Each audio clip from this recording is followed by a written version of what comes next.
ယောက်နဲ့တယောက်မိုင်းထောင်ချီအောင်ဝေးဝေးလို့နေမရှိတဲ့မြမပြည်ကိုပဲလွန်လွန်လို့နေ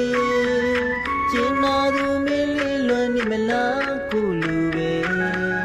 ရှင်မြေတွေချလဲချီရဲ့ဒီမမေးတယောက်ထဲပါပဲလွန်လို့လို့မငူပါနဲ့လားချစ်တဲ့သူ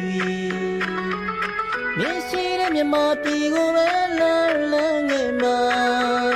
ကျင်နာသူမင်းလေးဆောင်နေပါကိုလေးပြန်လာမဲ့တနေ့တော့ချစ်ရဲ့ဒီချိန်ခဏလေးတော့ဆောင်နေပါတိတ်တိတ်ချစ်တဲ့မင်းနဲ့နေဖို့ကြိုးစားနေတယ်တို့နှစ်ယောက်တနေ့မှဖိုးကြီးဖွာကြီးဖြစ်လို့နေပါစေဒီရင်မှအမြဲချစ်နေမယ်နော်နေကျင်နာမင်းရဲ့နာမနေနေတာမင်းရဲ့ဝေဒနေယပြန်လာမဲ့တနေ့တော့ချစ်ရဲ့ဒီချိန်ခဏလေးတော့ဆောင်နေပါ